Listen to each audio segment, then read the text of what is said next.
I'd like to introduce Justin Hartman of Hartman's Distilling Company. We're in his gorgeous barrel room enjoying a cocktail, which Justin will tell us about momentarily. But I'd like to introduce Justin. Welcome. Thank you for taking your time today. Thanks for having me, Alan. I appreciate it. My pleasure. So Justin, what are we drinking here? We're drinking a Hartman's Old Fashioned. It's made with our signature bourbon. It's also made with cherry bitters and an orange liqueur. We haven't tried it yet, so let's give it a taste. Cheers. Cheers.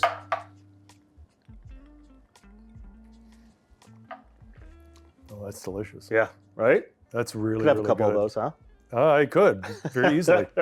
That's delicious. Really, Good. really Thank well you. done. I Appreciate can see it. why it's your most popular. Mm-hmm. You want to tell us what we have on the table here?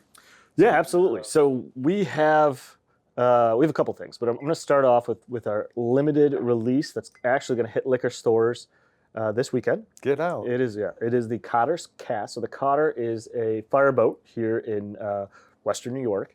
It's the oldest fireboat in the world. Very cool. Oldest operating fireboat. It's a national historic landmark.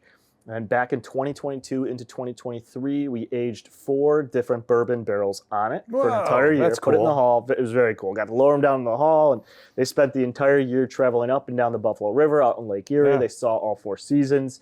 We took them out back in December of 2023. We blended 3 of those barrels, 2 of the rye bourbons, 1 of the wheat bourbons. We did a release, and it was probably the most popular release to hit this area. I had a liquor store tell me it was the first time in 10 years they had more calls for Cotters than they did for Blantons and Pappy around the holiday season. So we had 1 remaining barrel, a wheated bourbon barrel, and that's what this is. This is the last 275 bottles. Very cool. So then Very creative. Thank Very you. creative product. Thank you. The other 2 brands we have here, or SKUs we have here, is our signature bourbon, which is this old fashioned. Our bourbon is made with a blend of a high rye bourbon and a high wheat bourbon. I like to tell people it's almost like a Four Roses meets a Maker's Mark. And then our cult classic is our rye, our single barrel rye whiskey. This is the only rye whiskey out of the state of New York to win the double gold at San Francisco Spirits Competition twice. In fact, Congratulations. Thank you. Most recently won this last year in 2025. A 4-year-old single barrel rye whiskey took home the double gold, beating out big brands such as Sazerac 18-year, which is like a $1,500 bottle. Wow. Yeah. So we're very proud of that. This will also be being released in the next month. And for those that are watching that aren't from the Western New York area, Hartman's is an institutional brand in our area. They have premium location, premium spirits. It is a real pleasure to have Justin in our presence here today, allowing me to conversate with him about transactions, the M&A market, and of course his business. But they are an institution with great products and great quality. Thanks Alan. again. Absolutely. So Justin, tell me about the beginnings of Hartman's Distillery. How did you guys get started? Sure. So I'm actually a personal injury attorney by trade. Come on. Yeah. I was out living in New York. I'm from the Western New York area, but my wife and I were in New York City. And one of the vacations or holidays back, my father got myself and my brother's an attorney in LA, so we barely see each other, into Angel's Envy bourbon. Yeah. So this is about 15 years ago. It was right when it was coming out. It was a really new hot thing. Bourbon was just exploding. We had it. We enjoyed it. It had us get on text chains with each other, email chains, and we kind of, I don't want to say reconnected, but we started talking more frequently. And then we ended up doing one of the Kentucky bourbon trails. Went down there for a couple days. Had the best time of our lives. I got into the bourbon scene on the craft kind of level, started taking classes, took a lot of classes out of a place called Moonshine University. Yeah, I saw that on the website. Yeah, believe it or not, cool. in Louisville, Kentucky. Great, phenomenal institution. And when it was time to move back home and become, come closer to friends and family and start our own family, we started Hartman's. It's kind of snowballed from there. Yeah, it's fantastic. Good for you. Great story. Thank you. Appreciate it. So tell me more about your background as a distiller. You're the blender, the distiller. If I'm using the wrong names, please correct me. No, that's all right. But what I understand is you are the man behind these products. So tell me about that background. So I started out as the master distiller. Thank you. Taking the classes, like I said, out of Moonshine University, traveling around the country, taking different classes. Education is huge. You learn little nuances of the business that a lot of people don't know if they don't actually go and see what's out there. I practiced at a couple distilleries. I went in and I get free labor at a couple distilleries. There's all these little tricks of the trade, and you kind of put them all together. Since then, I've kind of pulled back and more of a president oversee role. Sure. I have a production team now, which I've sent to Louisville to take those same classes that I've taken. Yeah, and they're amazing. They really do a good job, not only with the blending and the maturation and distilling process, but even the nose, the palate. You know, being able to take one barrel and blend it with another barrel to know exactly what we're creating. Very cool. So we've got a good team here. Do you get final sip approval? Or whatever Always you get guys call it? final sip approval. I always do, but I definitely lean on them. Like they'll cool. come to me and say, try this, try this. Yeah. You know, what do you taste here? What do you taste there? What's the difference here? And usually they're continuing to elevate our products, and I'm always amazed. Very cool. Yeah. Congratulations. Thanks. So Justin, have you ever grown through acquisition? Have you acquired a business? I know you guys built this from the ground up, but in your previous life or this life, have you guys grown through acquisition at all? So what we have done is we acquired the assets of a distressed brewery. Very cool. About a year ago now. We needed our own canning facility. We were canning outside of our facility. The expense was really adding up, not just to have a co-packer paying the canner, but then shipping it all in from different co-packing facilities. We were finding that sometimes the blend wasn't right, or the flavor was just off. I didn't have control over it. So there was just so happened to be a local brewery that was looking to sell its assets just a few blocks from us. Kind of worked out. We went in. We purchased pretty much all their tanks. They had their chiller set up. It was everything. It was like a turnkey operation for us, and we've been canning out of that facility not only for us but now for other companies since January. Oh, good for you. Yeah. We see a lot of distilleries, breweries going for asset value. Unfortunately, we're seeing a lot of liquidations and low dollar transactions. Is that fair to say that it was something like this? Was it operating when you bought it?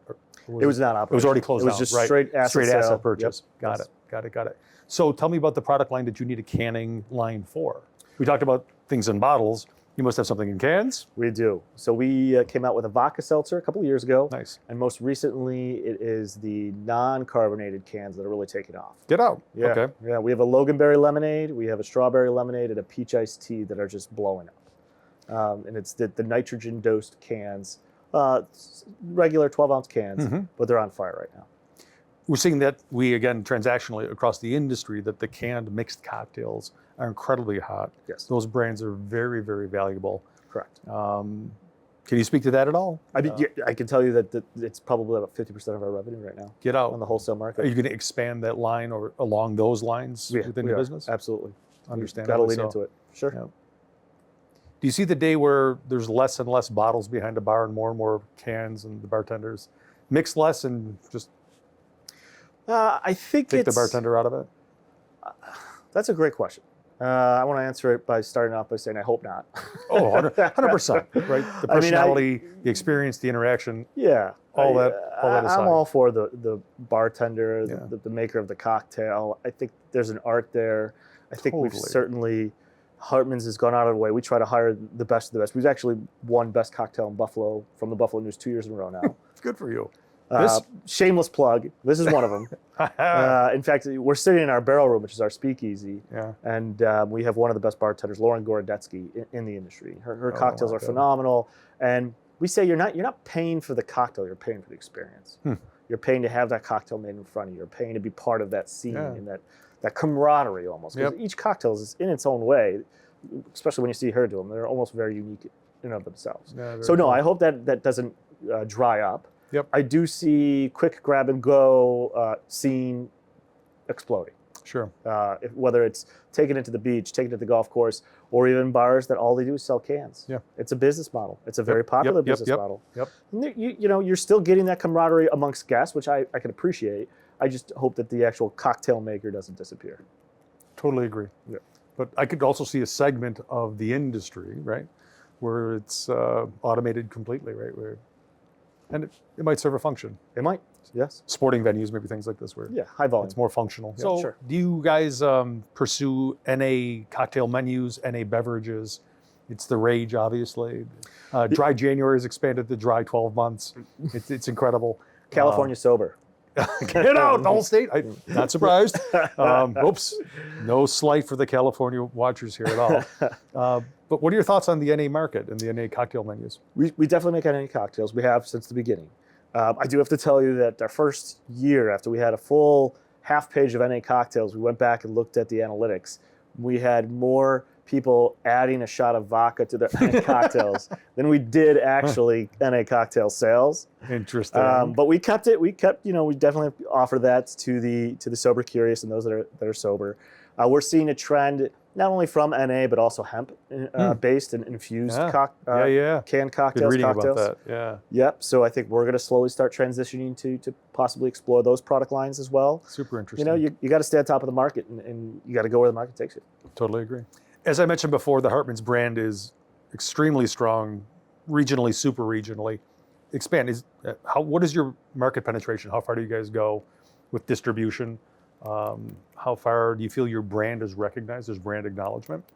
And then, if you don't mind, talk to me about how important you feel brand is to the enterprise value that you have of your business. There's going to be a day, I would assume, that you will sell this, right? Whether it's to your family, to your kids, to your management, or to a private equity or third-party market. So brand and the value of the brand is always a conversation for us in our world.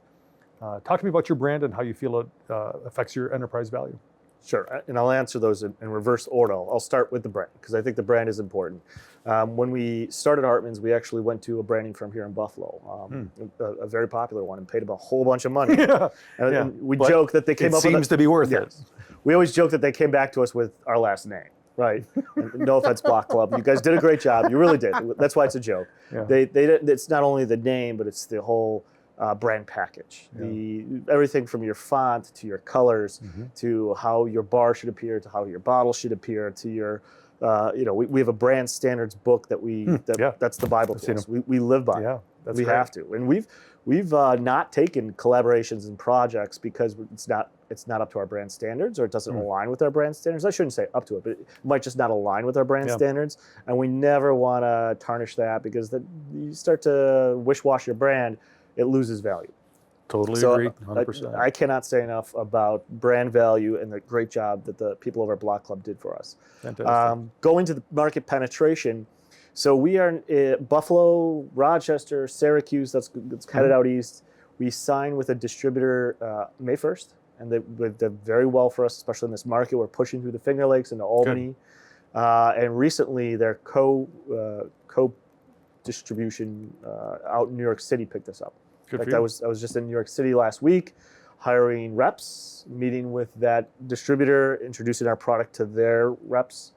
So New York City is its own animal. No doubt, right? Yes. So this is the first step of many in that market. It's the largest market in the United States. But we're doing well, and I think one of the reasons why we've got the referral to move on to that next step and be in their book is because of how well established we are in upstate New York. Fantastic. Good for you. Thank you. How was your product received? What did your reps and distributors, clearly they're repping you and distributing you, so they must like the product. Yes. No, I feel good about it. Definitely. It's a conversation we had for a couple of years now. I just had to clear up the profit margin space, and one of those ways was bringing the canning facility, in-house. Interesting. Okay. Another one of those ways was when our bourbon switched from source whiskey to our own whiskey. Right, big profit margin opened up. Essentially, we just transfer that margin to our distributor, but now our sales increased. Yeah. So I could say, so we're at the end of 2025, and we're up 28%. When this industry, the average is down. It's been a rough. It's been couple a rough years for the spirits industry, for sure. Congratulations. Thank you. It's a huge accomplishment in today's market. I feel like I'm in the chair of a rising star in the spirits and bourbon world. Especially, you guys can't taste this, but this is really incredible. And I've had one or two bourbons in my life. So you're going to be bumping into markets where you're competing against much bigger, far more established, big marketing dollars competition. Talk to me about that. Is that going to be a big challenge for you guys? Oh, without a doubt. Yeah, I mean we're bumping into that here in the Buffalo, Western New York market, and it's just something we got to kind of bite our lip and deal with, and keep our head down, fly under the radar until we can pop up, grab a sponsorship or grab a low hanging fruit, so to speak, that was overlooked. Ways we've navigated on it, we've jumped into venues in their early days. So if a place is just opening up and it's a little under the radar, we get in there, we put our products out there, we jump in with some kind of sponsorship or something of that nature, and we kind of grow with them until they become so popular that now and this has happened a couple of times now. Then the big boys come calling, and they're Mhm. like, "Well, we can pay you 5 times that." And so far, we've had our ups and downs, but we've seen some loyalty here in the Western New York market, where Good. these venues are like, "No, they've been with us since the beginning." Good. Yeah. It's good to hear. Mm-hmm. Not surprised. We have a good parochial market here for sure, in many ways. So Justin, back to my universe. I know a lot of activity in the private equity, venture capital, big roll-up in multiple industries. Seeing some of it in the beverage industries as well. Can you comment on any exposure, experience, opinions you have on private equity or big roll-ups in the spirits industry? Absolutely. In fact, I just got off a call today, but it's happening where right now in the spirits world and in the brewing world too, there's Mhm. been consolidation, right? Mhm. You're seeing distressed assets. Mm-hmm. So what's happening is private equity is coming in, buying those distressed assets, selling them off either piecemeal, combining co-packing, combining locations, which I don't want to say it's a good or a bad thing. That's just life, right? And it's Totally agree. yeah. So It's a cycle. It's a cycle, and we are definitely seeing it in our industry, and it presents advantages such Mhm. as. There's a lot of cheap equipment out there. Yes, there is. Yes, there I get is. emails and calls every Yeah, day yeah. for fermenters, mash tuns, whatever, selling pennies on the dollar. Scary. And in the bourbon market, we used to spend $4,000 or $5,000 for a barrel of 4-year, 5-year-old bourbon. You can get for $900 now. Oh my God, that's Yes. incredible. Yeah. It's wild. Aged? Aged. Oh, you're kidding. I'm not kidding. Holy cow. No. And we did some of that earlier on. We sold some of our made product, Mm-hmm. but we've managed to keep ourselves and pace ourselves at a pace where we don't need that to survive. Our model's built on putting our stuff in the bottle, selling it, winning awards, selling it, winning more awards. From my education and background, correct me if I'm wrong, it's rare that people go from grain to marketing in the bottle. Congratulations to you guys for doing that. A lot of people buy their juice and buy Well, their let me back you up. spirits. We Please. bought our juice. Okay. Very good. I don't, that is a model that you can, Okay. you can go grain and you can put it in a 10 gallon, a 15, a 20 Totes. gallon barrel and try to age it fast. Yeah. It doesn't work. In my Okay. opinion, it doesn't work. Yeah, okay. The only thing you can get out of a 10, 15 gallon barrel, it's done in a year, it's over oaked. It really is. Yeah. And it Makes tastes sense. it tastes like hot, young, over oaked whiskey.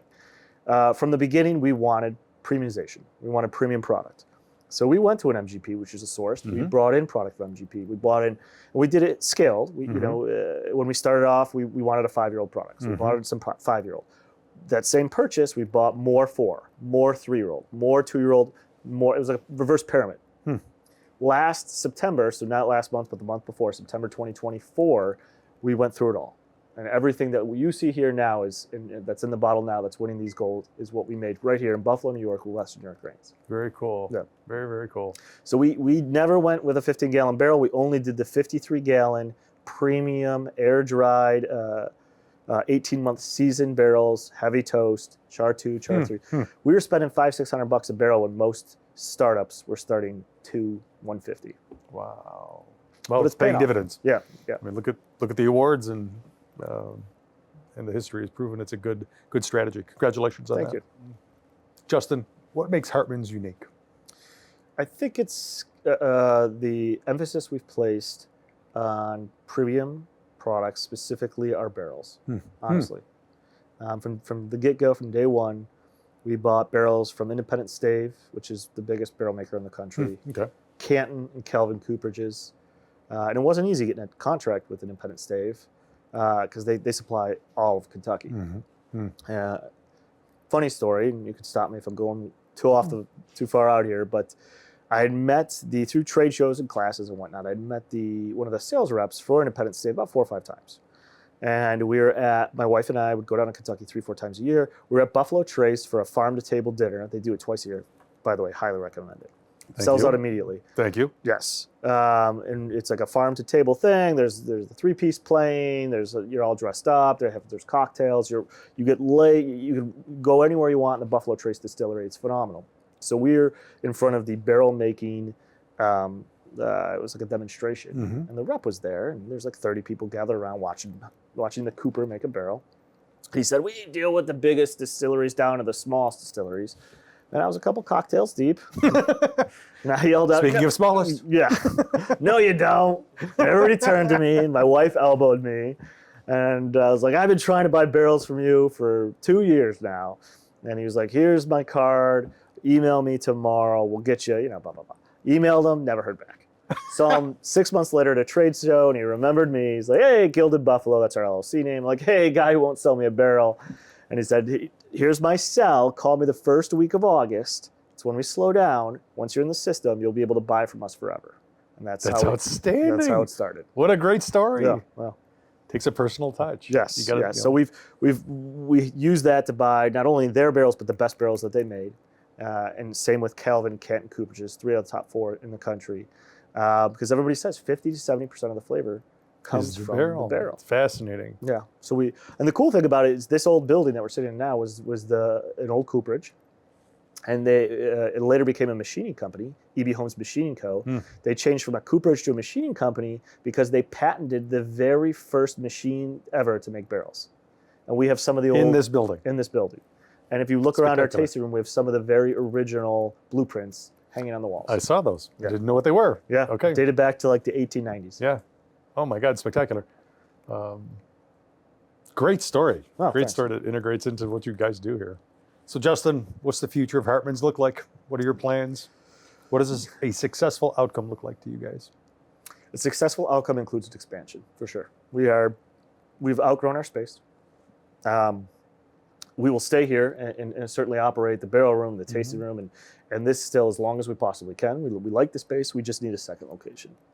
We're now up to 3 leases in the neighborhood. Wow. We need to at least consolidate 2 of those. We need Sure. more storage. We need to probably triple the size of our canning line, and we need to increase definitely our barrel production. So yes, a forever home, I guess.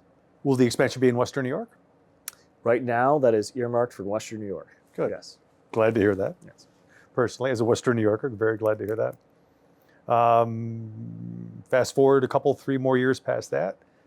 Rochester, Syracuse, down the 90, or I mean, No thoughts on that? Yeah, we already got a pretty good presence as far as opening other locations. That is the trend right now. That as breweries and distilleries are finding it hard to get revenue in wholesale, what they're doing is they're opening up microbreweries in other cities. Interesting. Yeah, so that has certainly crossed our mind, and we've been approached about it. So we'll see. Very good. Yeah. Let's take it more local. Okay. What do you think the beverage? What do you think the beverage scene in Buffalo is going to look like in a few years? Another good question. Buffalo is a unique market. You're seeing a national trend towards, as we talked about, mocktails or lower proof, I kind of see it in Buffalo. We're holding on. We really are. Yes. Yeah.